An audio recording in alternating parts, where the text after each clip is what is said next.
Welcome to next episode of Wall Street Station, your go-to source channel about all things finance. Today, as it's a series called Market Bullets, we are presenting you the most important aspects of macroeconomy, the micro one as well, and the elements that are just coming out of it. So I mean the investments opportunities that we will dive into the SEI Network, the one of the most promising cryptocurrency in the coming months. So we'll just wonder whether it might be a black horse of the upcoming bull cycle. So without any further ado, let's head on to our first element, and you can find that we are just revolving around the possible battle economically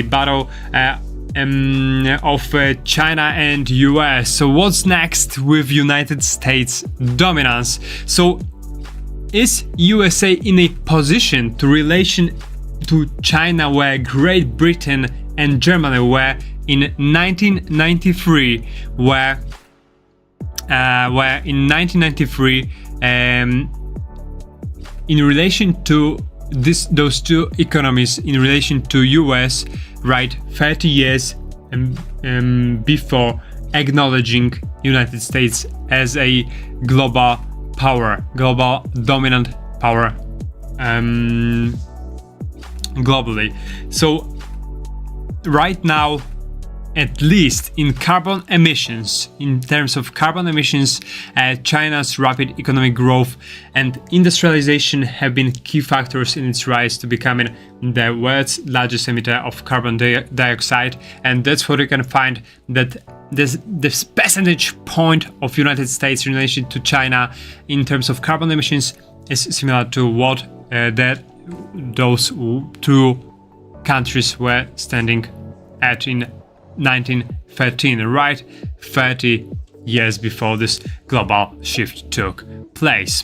So what we can just get out of it? So similar shift in carbon dioxide just that's happening in the United States in relation to China has really switched the superpowers back in 1913. But does this mean that we have last 30 years of United States global dominance? To assess whether the country has already picked up a slack of hegemony, we need to compare other metrics such as gross domestic product, GDP per capita, military strength, political influence, or technological innovation. The carbon emission is just the one, and especially with this I would say the decarbonization trend, these elements may shift toward a little bit more opaque way in order to predict whether there might be a global dominance based on just this mere metric. But taking all of the above metrics, we need to, however, highlight that greater industrialization can contribute significantly to a country's position in global dominance, and even though that's not a sole determinant, we still may find it historically that been a one of the first factors that marked such shift. Will it happen this time? The time will tell. In terms of the macroeconomy, and in this way, the Fed's finance overnight reverse repo has slumped and right now is following the downward trend. What does it mean for stocks? What does it mean for Bitcoin? So you have been possibly churning out of an excess of liquidity on the markets. However, something subversive is coming to the market that you need to watch for, and that's exactly this trend that's right now is coming to an end. Reverse repos are typically used by the Fed to manage short-term interest rates. By absorbing excess cash through reverse repos, the Fed aims to keep short-term interest rates within its target range. If the Fed's balance sheet reduction is misjudged, it can contribute to fluctuations in market volatility as participants starting to adjust their expectations. And that's what happened recently. So this reduction in available cash impacted the overall liquidity in financial markets, and that's as a aftermath resulted with an injection of a substantial 1.5 trillion of liquidity into the market, and that really has impacted this cascade effect of buying pressure on major indices. So bank liquidity has improved, notwithstanding the TGA and the continuous implementation of quantitative tightening.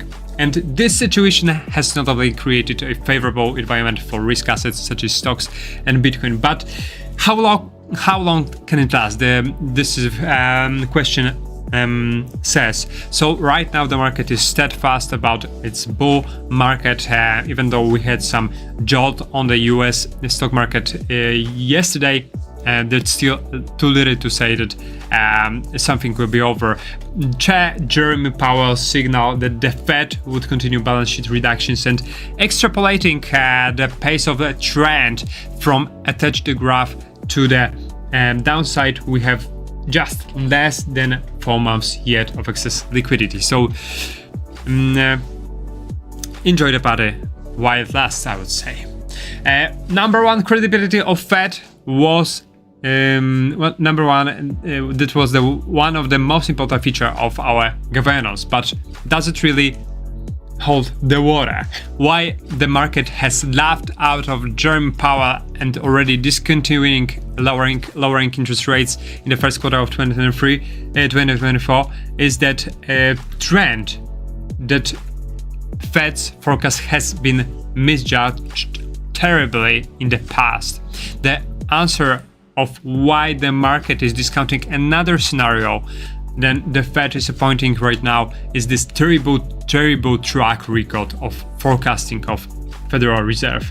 So one of the greatest overshoot of Federal Reserve has been found at the entity's misforecast of inflation. The actual inflation trend turned out to be much higher than the Fed's forecast, leading to unexpected policy judgments.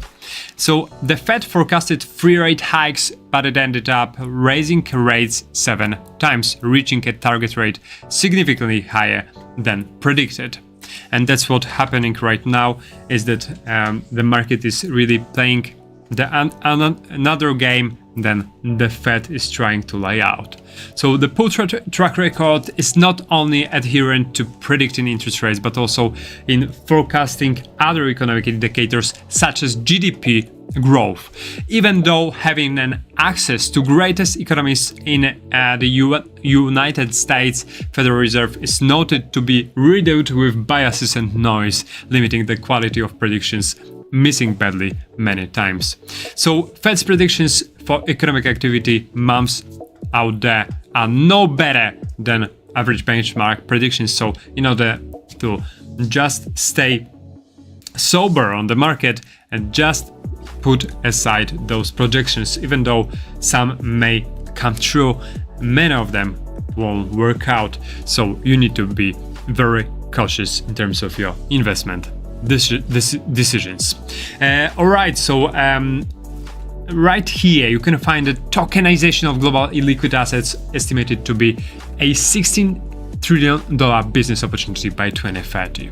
So whether we have a tokenization of everything soon, that may happen in the coming years.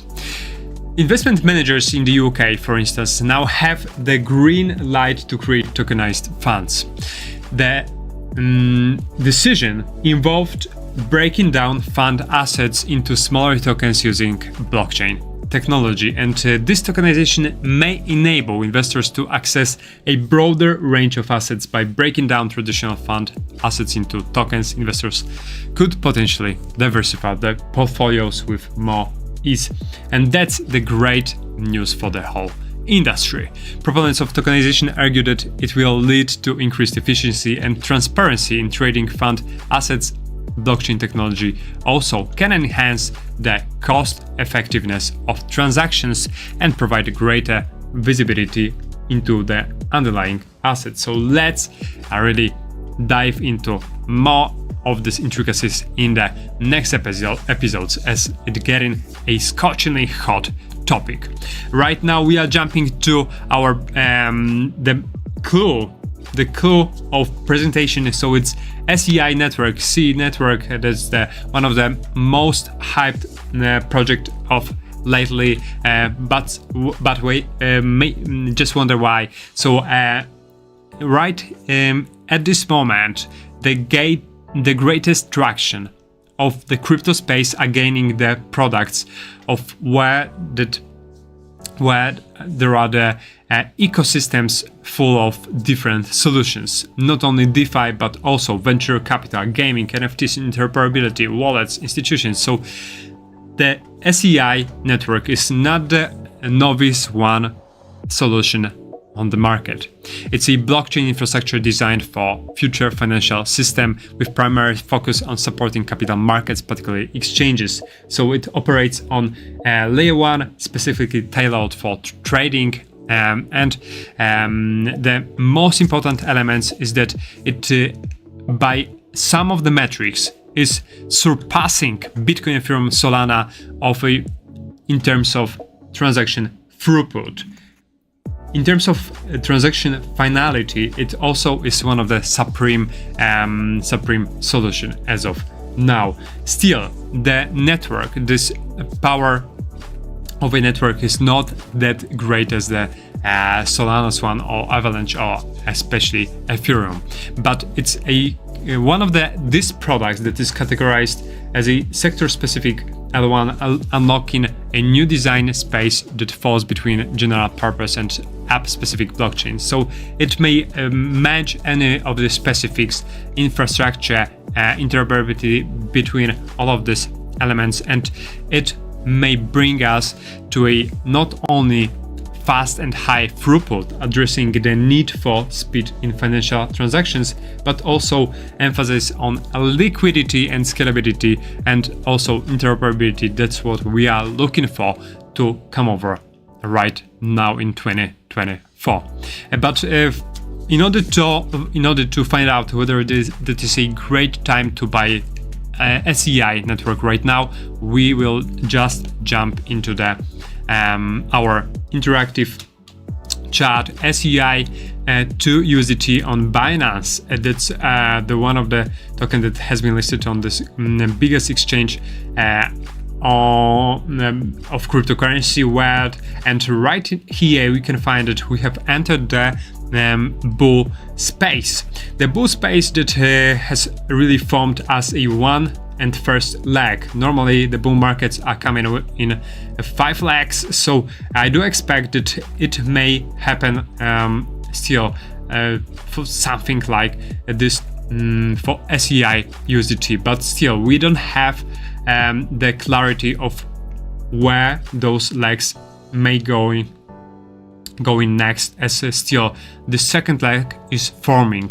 The second leg is a little bit normally shorter than the first one, but still as it's a very maturing market of SEI, we still will just await for confirmation of ended up this second leg of SEI USDT in the time to come.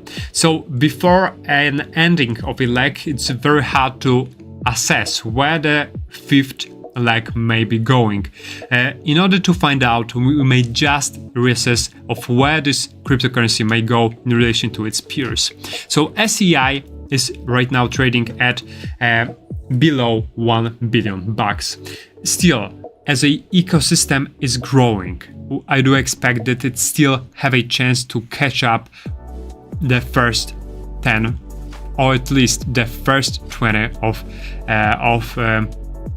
market cap. We have a chance to just align with Polygon or maybe at least with Litecoin. So it's a foreseeable future, and I don't expect this yes, so I want to just zoom in. So I don't expect this to happen anywhere between 1 month from here, but in a bull market in 2024, we may have SEI entering the first 20, and it's still around 5 times of where we are right now in terms of market cap. So SEI USDT should rise to at least, as we are right now at 0.4 to even over 1.6 and maybe $2. So it's a absolutely astonishing way ahead. Still, however, we are on a daily chart a little bit overextended, so I wouldn't buy the SEI USDT right now. I would wait for the pullback. The great opportunity to enter will be just at 0.31. That's where the clusters of orders take place, and I do expect this one to hold this above, at least under the sign of current bull market on cryptocurrency. So as I said, on hourly we are heading much of a overextended market, but cryptocurrency just has really often shown that the market may be overextended by a longer time horizons and throughout more than expected time span. But in terms of catching up the market right now, I do find that it's a kind of a risky moment. So SEI USDT is the one to watch. That's it in today's episode. If you have any points of where the SEI may be going due to technical or fundamental analysis, let me know in the comment section below the video. Thank you very much for sticking around, and we are seeing each other tomorrow at normal time. It's 8 a.m. ET. Have a great